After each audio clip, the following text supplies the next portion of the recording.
Chers téléspectateurs, vous êtes de retour sur le plateau d'Africa 24, en direct de Libreville au Gabon, dans le cadre de l'élection présidentielle qui se tiendra le 27 août prochain. Nous recevons un second candidat sur ce plateau. Il s'agit de Roland Désiré Abaminko. Soyez le bienvenu sur ce plateau. Merci. Vous êtes candidat indépendant à cette élection présidentielle. Effectivement. Pour nos téléspectateurs, candidat indépendant à l'élection présidentielle, c'est un choix?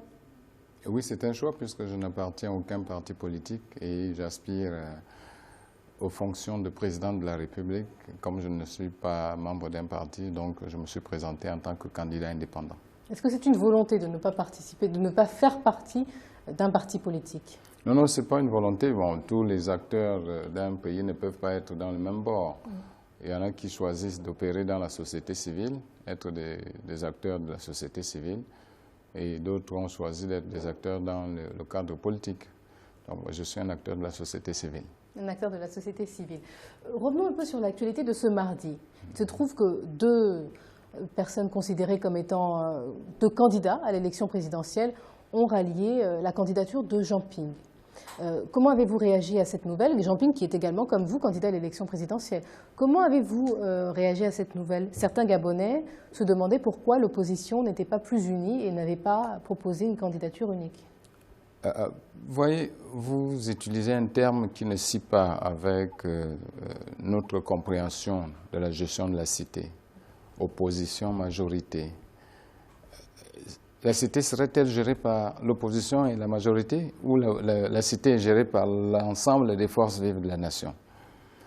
Cette configuration d'un bord ou d'un autre exclut l'ensemble des compatriotes, les forces vives de la nation, à participer véritablement à l'action publique qui permet à terme d'atteindre les objectifs du bien-être du peuple gabonais. Majorité, vous ne vous reconnaissez pas dans l'opposition? Nous ne nous reconnaissons pas, ni de l'opposition ni de la majorité. Nous nous reconnaissons en tant que fils de ce pays et nous appelons à l'ensemble des forces vives de la nation à participer véritablement à la construction de ce pays. Parce que la configuration de opposition-majorité ne peut pas permettre le développement de ce pays. Cette configuration entraîne plutôt le conflit entre des enfants d'un même pays. Voyez-vous, si vous êtes ma petite sœur, déjà vous l'êtes, et que vous êtes considéré dans la famille comme l'homme fort ou la femme forte, et que moi, l'aîné, je vais me sentir fragilisé, je vais systématiquement développer vis-à-vis de vous de l'animosité parce que vous êtes devenue la femme forte, alors que le droit de naissance voudrait que je sois moi l'homme fort. Donc quand on fait la classification opposition-majorité, ce n'est pas pour construire un pays. Vous pensez qu'aucun pays n'a réussi à se construire en suivant ce schéma-là, d'opposition de majorité? C'est vous qui posez des questions, mais j'aurais plutôt envie de vous dire, vous connaissez un pays qui s'est construit avec la configuration de majorité-opposition? Vous n'avez pas répondu à ma question. C'est parce que je voulais retourner. Aucun pays ne peut se construire avec cette configuration de majorité-opposition. Ah, d'accord. Et vous ne considérez pas, qu'en vous positionnant ainsi, vous devenez un outsider, tout simplement? Parce que beaucoup de Gabonais, à l'heure actuelle, se reconnaissent soit dans le parti au pouvoir, soit dans l'opposition. C'est une configuration, comme je suis en train de vous le dire, une configuration qui amène le pays à ce retard que nous constatons. Vous êtes d'accord avec moi ou l'ensemble des compatriotes qui nous regardent aujourd'hui savent que le Gabon est un pays riche, immensement riche, par le fait de l'exploitation de ses matières premières. Mais ce niveau de richesse avec la réalité, vous ne voyez pas la fracture? Quel est le rôle qu'a joué la majorité? Quel est le rôle qu'a joué l'opposition dans cette configuration conflictuelle? Vous pensez que dans une administration, je prends n'importe laquelle administration, disons par exemple la justice, que l'ensemble des compatriotes qui sont au sein de ce ministère avec la configuration de majorité-opposition, vous pensez qu'ils peuvent conduire un projet et l'amener à terme ensemble? Ils seront dans le conflit, madame. Si vous êtes élu à l'issue de ce scrutin, vous deviendrez de facto le président de la République et donc vous serez de la majorité. Non. Ou non, vous comptez changer aussi tout cet état de fait? Madame, notre projet de société tient à 2 points. Il a 2 piliers. Nous, dès le 27 août, nous sommes élus Nous allons appeler à la République française à la révision des accords qui permettrait simplement à ce que nous sortions de la confiscation par des voies des accords signés le 17 août 1960 par l'ancien président Léon Mba, qui sont devenus des lois de la République française et des lois de la République gabonaise.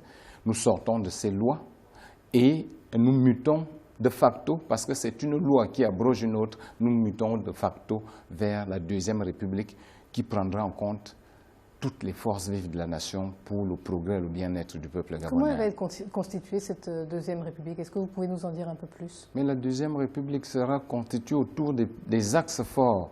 Nous avons 15 axes. Et dans ces axes-là, ce n'est que le bien-être qui primera. Parmi les axes que je peux citer, nous tiendrons compte de la naissance véritable de notre pays. Dans la Constitution actuelle, la date de naissance du pays n'y figure pas. Nous parlons de quelle constitution? La constitution de quelle république? Donc dans la nouvelle république, la Deuxième République, il sera bien marqué au préambule la date de naissance de notre pays. Un second point? Je prends en tout cas, dans un second point, nous ferons un gouvernement constitutionnel avec des postes constitutionnels. Voyez-vous, aujourd'hui, depuis 56 ans, nous faisons une scène théâtrale dans la manipulation des postes ministériels. Tantôt c'est le ministère de la Santé avec les affaires sociales, tantôt c'est la santé, le développement agricole, tantôt. Donc dans cette gymnastique, la continuité de l'action gouvernementale ne peut pas s'assurer parce que chaque ministre qui vient avec la configuration, je vais dire, évasive de l'autorité, va toujours repartir à zéro pour rebâtir de nouveaux fondements. Alors que quand c'était un gouvernement constitutionnel, ça serait une constitution, un ministère constitutionnel, ce n'est que des individus qui changeront et à partir de là, l'action gouvernementale pourrait avoir une suite. Alors, on vient de recevoir la réaction d'un téléspectateur, Landry, qui nous écrit de l'Estuaire et qui vous demande comment vous comptez faire pour mettre tout cela en place, étant donné que vous n'avez aucune expérience politique. Landry pense que je n'ai aucune expérience politique. La politique, si je pouvais lui retourner la question, je lui demanderais c'est quoi la politique? Mais malheureusement, vous ne le pouvez pas. Malheureusement, je ne peux pas, mais je dirais tout simplement aux compatriotes qui posent cette question qu'aux âmes bien nées, la valeur n'attend point le nombre d'années. Nous avons un projet, nous disons bien un projet. Nous avons un projet de société pour le Gabon et non un programme d'action que beaucoup confondent en projet de société. Voyez-vous, madame, le président de la République prête serment sur l'article 12 de la Constitution actuelle où il garantit être juste envers tous les Gabonais et de les assurer le bien-être. Est-ce que ce bien-être est assuré depuis 1960? Est-ce que les Gabonais vivent le bien-être? Est-ce que les Gabonais ont ce bien-être? Avec la constitution de la Nouvelle République, la Deuxième République, le bien-être sera un droit parce qu'il sera codifié dans cette constitution. Donc vous nous disiez la valeur n'attend pas le nombre des années, c'est bien cela? Ouais. Est-ce que vous pensez qu'il n'est pas plus judicieux de vous appuyer sur des personnes, des personnalités qui sont plus expérimentées dans la vie politique du Gabon? Parlant de l'expérience des hommes politiques qui sont dans la vie du Gabon, madame, je suis au regret de vous dire que le Gabon n'existe pas. Ah. Oui, parce que le Gabon est une configuration coloniale.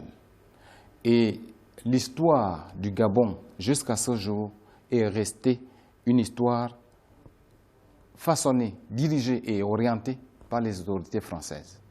Je peux vous lire la disposition de la Constitution sur l'article 78 de la Constitution de la Ve République française, qui dit ceci: le domaine de la compétence de la communauté comprend la politique étrangère, la défense, la monnaie, la politique économique et financière commune, ainsi que les politiques des matières premières stratégiques. Elle comprend en outre, sauf accord particulier, le contrôle de la justice, de l'enseignement, de l'organisation des transports et des télécommunications. Alors, oui, le Gabon est une colonie française. Et pour passer dans on va dire, dans une forme sophistiquée de de machiavélisme politique.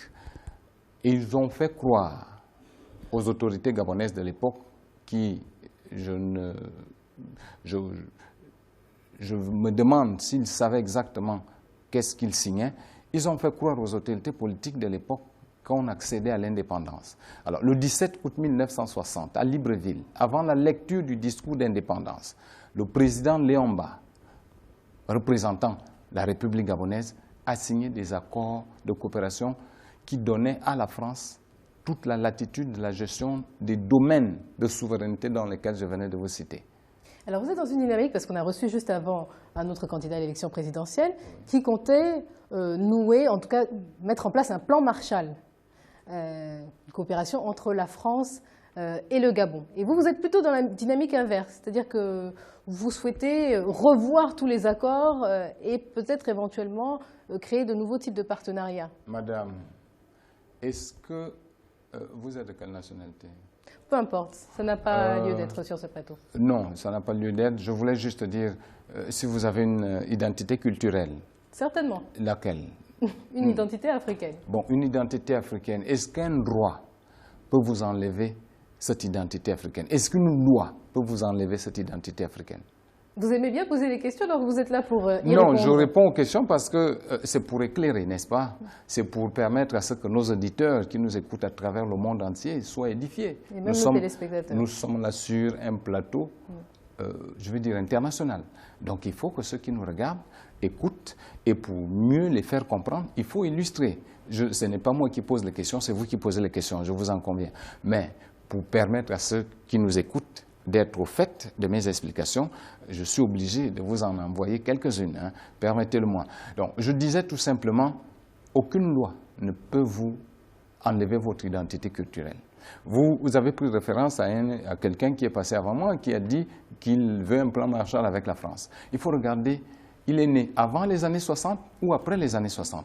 Moi, je suis né après les années 60, je suis gabonais.